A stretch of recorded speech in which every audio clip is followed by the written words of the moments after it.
Nous vous appelons, Monsieur le Premier ministre, aussi à tirer toutes les conséquences politiques de la guerre contre le terroriste en vous posant une question simple. Est-ce que Mme Taubira a encore sa place au sein de ce gouvernement?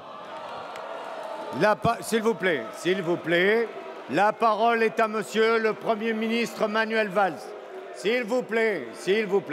Le Premier ministre va répondre. On retrouve sa sérénité. Moi, je ne veux pas succomber aux polémiques. Je peux vous dire que comme chef du gouvernement, je suis fier de compter sur 2 ministres sur ces questions-là tout à fait essentielles, Bernard Cazeneuve et Christiane Taubira. Et que vous ne m'entraînerez jamais dans ce vieux débat. Je l'ai connu aussi comme ministre de l'Intérieur. C'est tellement facile d'opposer l'action de la police, de la gendarmerie et des services et l'action de la justice. Et à chaque fois, Monsieur Larrivé, vous ou vos amis, vous essayez d'affaiblir la garde des Sceaux, le ministère de la Justice, qui joue un rôle essentiel. Puis-je vous rappeler que toutes les enquêtes antiterroristes sont menées sous l'autorité du parquet. Et ce n'est pas le rôle du Parlement, et ici, d'affaiblir la justice et la garde des Sceaux.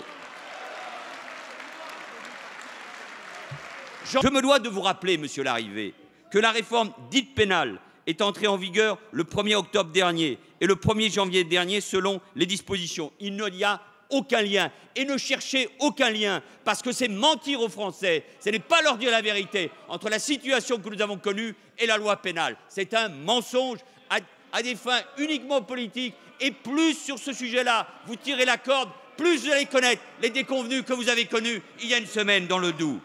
Il faut être rigoureux, parler des faits et parler seulement des faits. Un des assassins, par exemple, était placé sous surveillance électronique de fin de peine en mars 2014.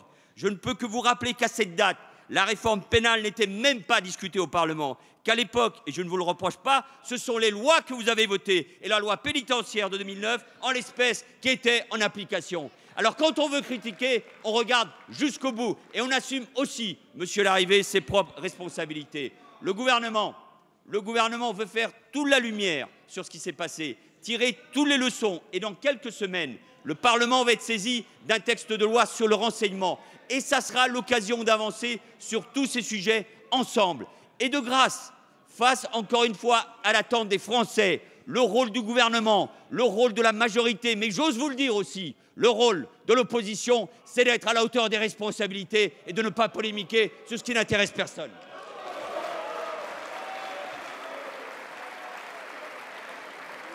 Merci, Monsieur le Premier ministre.